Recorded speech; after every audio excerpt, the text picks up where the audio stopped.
Hi, this is PHYS30141 video 32, and in this video we're going to calculate the power flow through a waveguide for a given aperture, B, the long aperture, and A, the short aperture. So to calculate this, we remember that the power flow along the waveguide for whatever combination of electric and magnetic fields at any instant must be equal to E cross B divided by mu 0. So here is our waveguide, and we know therefore that because we have these wavefronts that we discussed in the last video that correspond to different components of kx and ky, because we have reflection from the waveguide surfaces, we can say straight away that the average power flow in the x direction is equal to 0. So this is the direction upwards. And the average power flow in the y direction is equal to 0. That's the power flow in that direction, along the b direction. And the only remaining way in which the power can flow is in the z direction, along the waveguide, so that the rate of power flow at any given moment is Ex by minus Ey bx in general. And in our TE mode, on our TE1 mode, we see that Ez is equal to 0 and Bz is 90 degrees out of phase with it.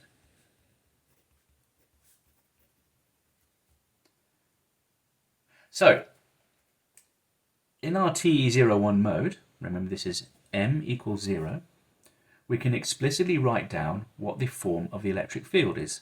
It's E0 sine ky y. So we can see there's more power in the middle of the waveguide.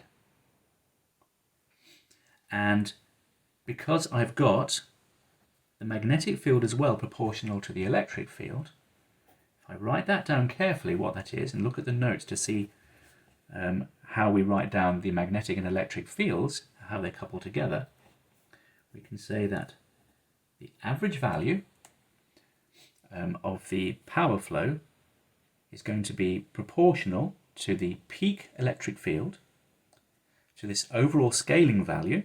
And you can see here this kz is telling me that as I reduce the frequency, the wavelength increases and the kz falls, and the kz will eventually fall to 0, and what that's telling me is that the power flow will also fall to 0 as the driving frequency approaches the cutoff frequency.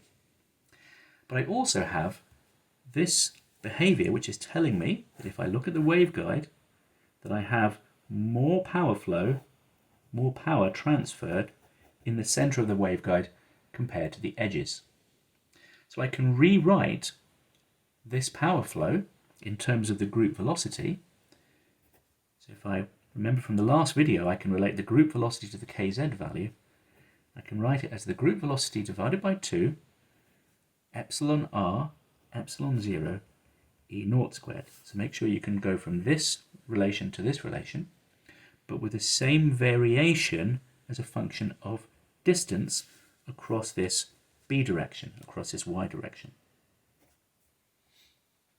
So you can see there's more power flowing in the middle of the waveguide, and we can recognize that this is the energy density with this extra bit that tells us how it's varying across the waveguide, and this is the group velocity.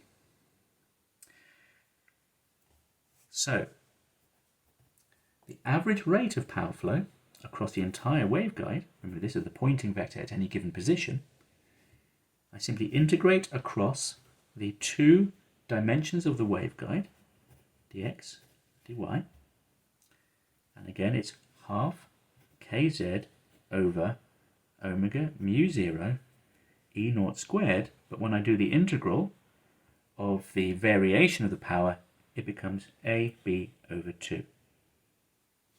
Because there's no variation in the A direction, there's only a variation in the B direction, which averages to a half. Now we can get the same answer by thinking about the energy densities. So let's look at our waveguide again. Here's our waveguide viewed from the side.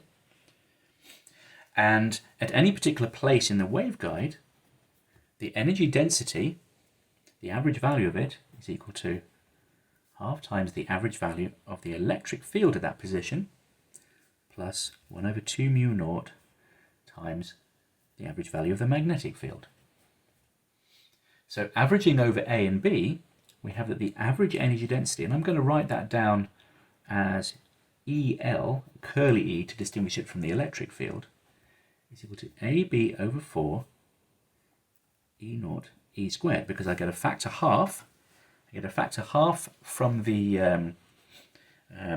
averaging, and I get another factor half from the variation with position. So this is the energy density for every meter of guide. So therefore the power flow, remember the power flow can be written as the velocity of that energy. So this is the same as our free space situation.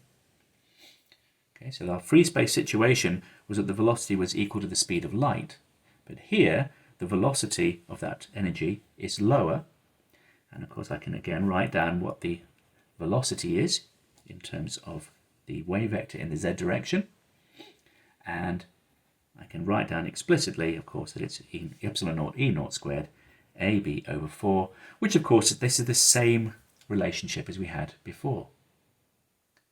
So let's compare that. You can see that we had two different situations. The first one was our waveguide. So in the waveguide, the pointing vector in the z direction is equal to half Vg epsilon r epsilon naught E naught squared sine squared K y y.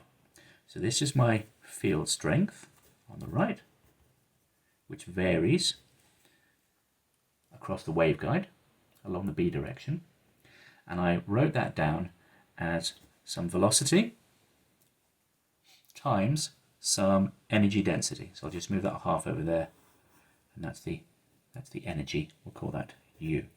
Okay.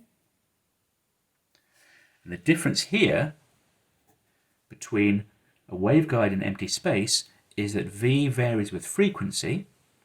So Vg is a function of frequency, and therefore waveguides are dispersive and free space is not.